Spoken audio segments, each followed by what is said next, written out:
Hello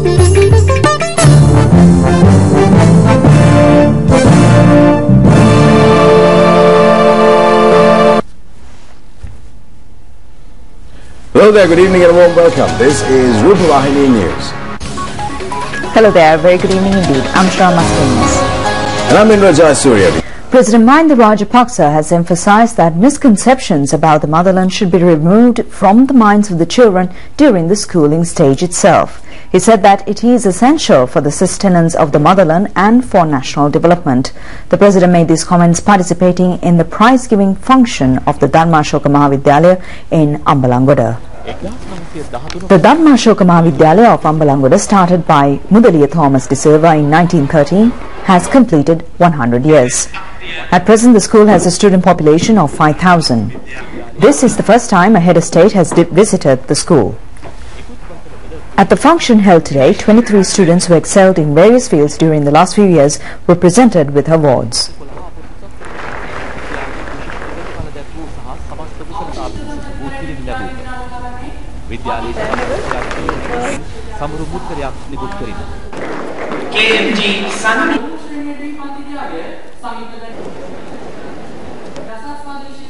ජනාධිපතිතුමාගේ පැමිණීම සම්පූර්ණ කරමින් තුලියක් පිරිනැමිණි.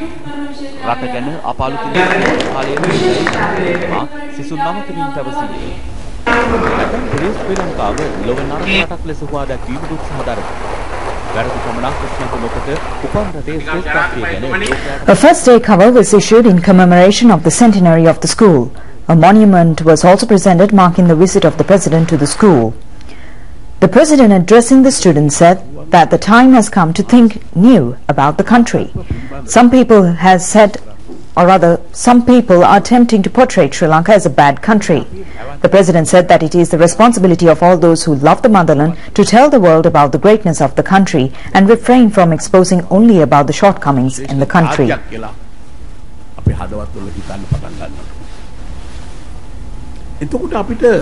The President said that the attitudes and the mindset of the children of this country should be changed. It will ensure the sustenance of everyone. It is that it will be required for the national development. The President said that while being proud of our country, we should also think that we are a great nation. When we become proud of our country, our school and our parents, we refrain from doing misdeeds. The President said when we think of greatness, we do not get induced or get indulged in antisocial activities. The President requested the students to carry out research to innovate new things, and such new innovations should be integrated to our industries. If we increase our capabilities, then only we will be able to undertake major things in the future. He said that whatever we are doing today is to build a future nation. It is the present period that will become the past period in the future. He requested the students to get used to do the day-to-day work for that day itself. He also requested the students to get closer to the musical class and to the playground, then only they could become fully fledged person. Minister Bandula Gunawardena and the Chief Minister of the Southern Province, Shan Vijayalal de Silva, the Deputy Speaker Chandima Veerakudi, Parliamentarian Sachin Vas Gunawardena, Southern Province Education Minister Chandima Rasaputra and several others attended the function.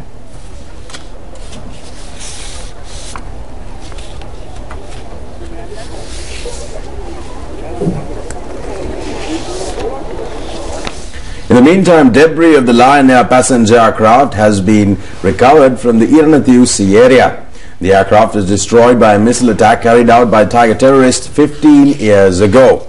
Here's a report from our RupEng correspondent Gamini Bandara Manikdivela from Iranathiu in this connection.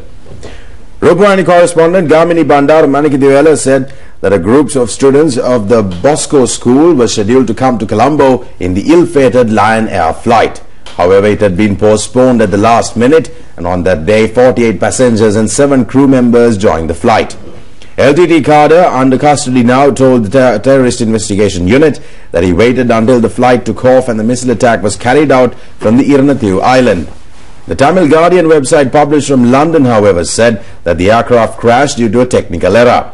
In order to provide a distorted picture about the shooting down of the civilian aircraft, many pro-Tiger terrorist websites and newspapers published inaccurate stories saying that the aircraft crashed due to a technical defect.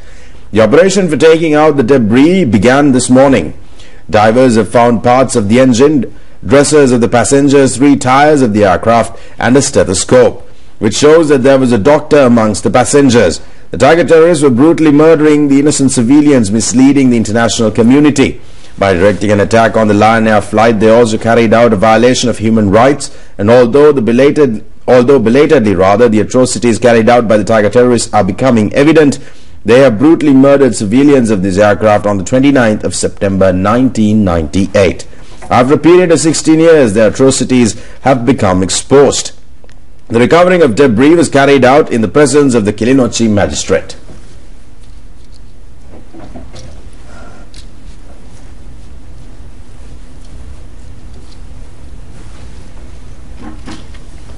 Well, the reputed British daily The Telegraph says that the forthcoming Commonwealth Heads of State Summit will provide a golden opportunity for world leaders to grasp the factual situation in Sri Lanka.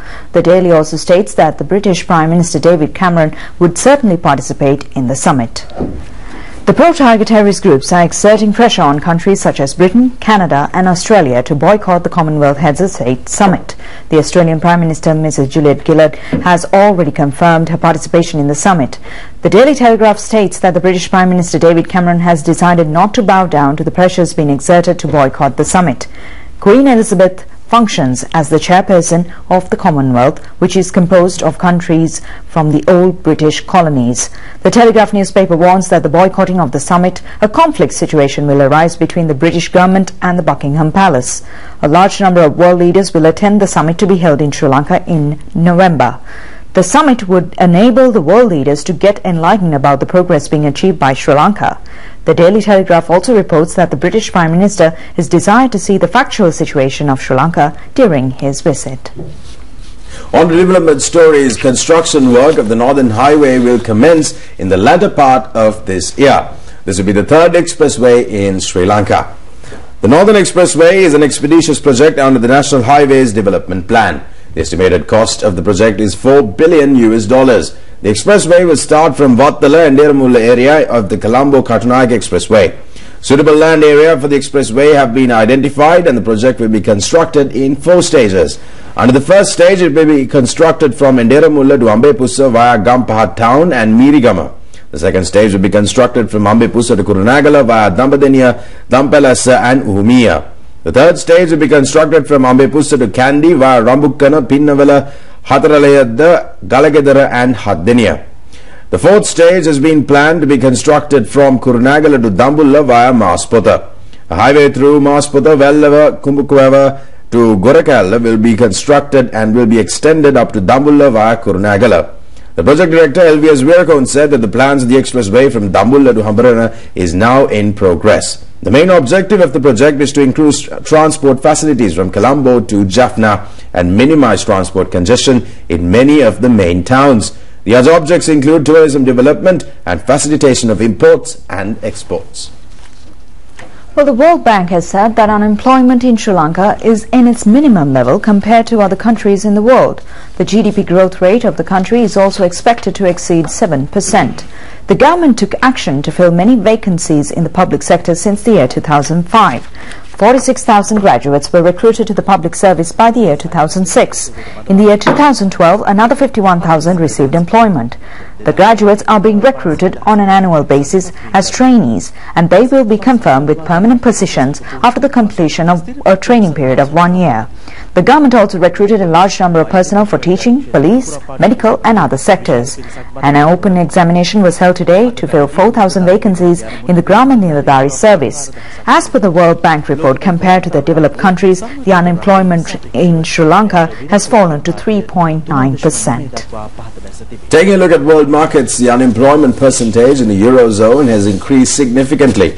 As per the statistics of the month of March, 19 million people have lost their jobs. 1 out of 4 persons under the age group of less than 25 years is unemployed. The European Statistics Agency states that 62,000 people have lost their jobs within 4 weeks in the Eurozone. The unemployment percentage has increased uninterruptedly for the 23rd month. The percentage in the month of March amounted to 12.1% in Greece and Spain. 2 out of 3 persons under 25 years of age are without employment.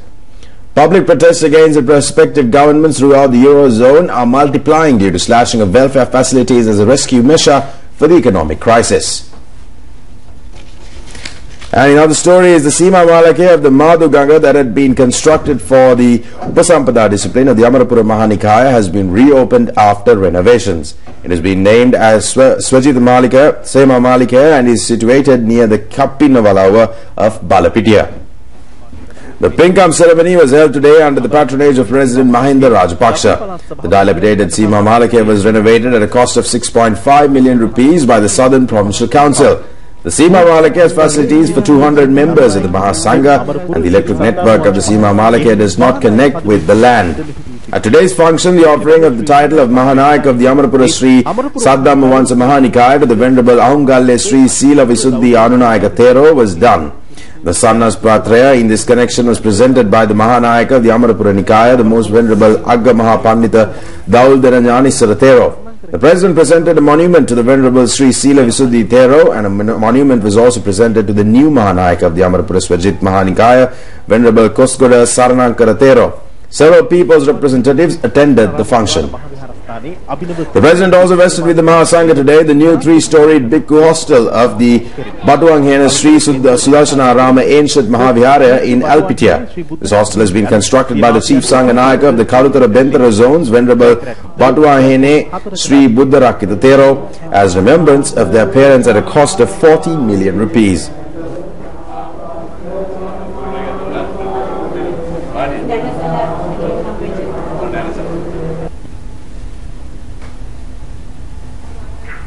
The President also declared open the e-Navasala of the Vihara. Several ministers and parliamentarians attended this function.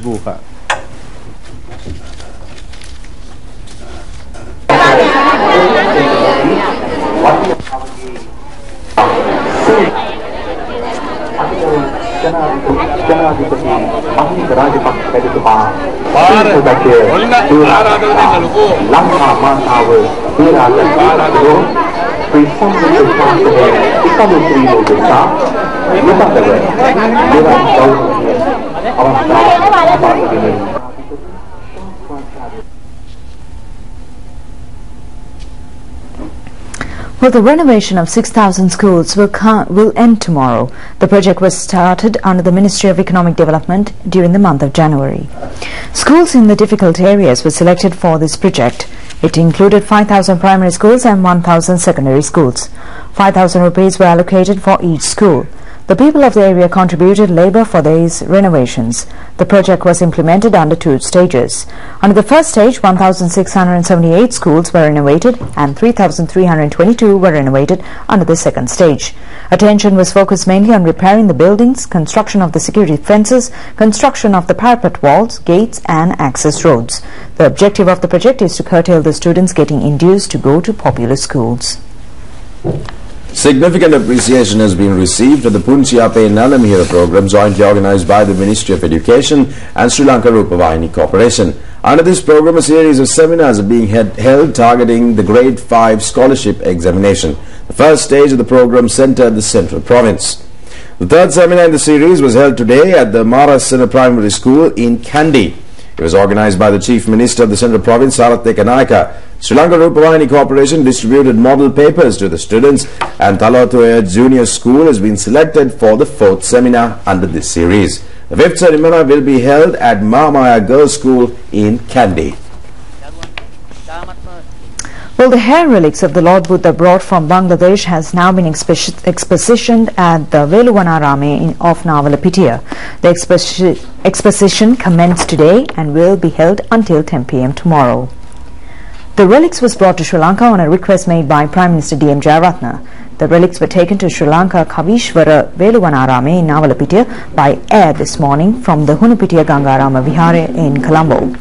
The relics exposition has been organized under the Anusasana of the Chief Incumbent of the Veluvanarame and the Chief Sanganayaka of the Kandaudarata, the Venerable Hakirelle Dhammalankara Thero.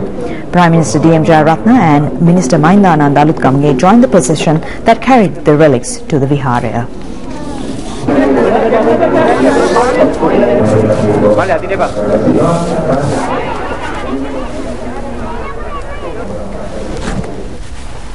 In other local stories, harvesting of peanuts cultivated under the Divinaguma project in the Batiklo district was held recently.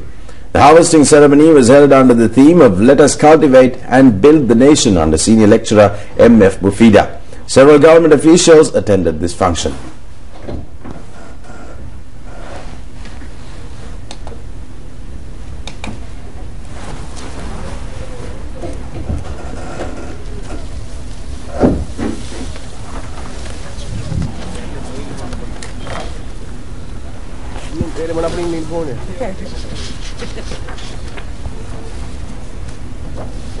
Well, reports from Batiklo indicate that the death of the cattle are taking place on a daily basis due to their blood being sucked by small flies. This has severely affected those who are engaged in milk production. The milk farmers said that their cattle are being stormed by a variety of small flies which suck their blood, and due to this, the cattle are getting killed. They said that about 1,000 cattle have been dying during the last 3 months due to this problem. They also said that the cattle becoming weaker due to this attack by flies, and it results in the death of cattle.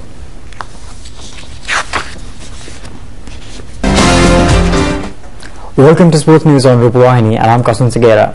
Starting off with some school rugby news, the inter-school rugby tournament match between Royal College Colombo and St. Anthony's College Kandy was won by St. Anthony's College. The match was played at Bogambara grounds in Kandy today. The Royal College Colombo and Anthony's College Kandy are in the first 10 teams in the inter-school rugby tournament. With the very beginning, both teams were playing an aggressive game. At the end of the first half, St. Anthony's team was in a strong position with 21 points to 8. Posing a great challenge to the Anthony's team, the Royal College team increased their score up to 22 points in the second half. However, the St. Anthony's team, taking the advantage of the last minute penalty, increased their score to 24 points and won the match by 2 points.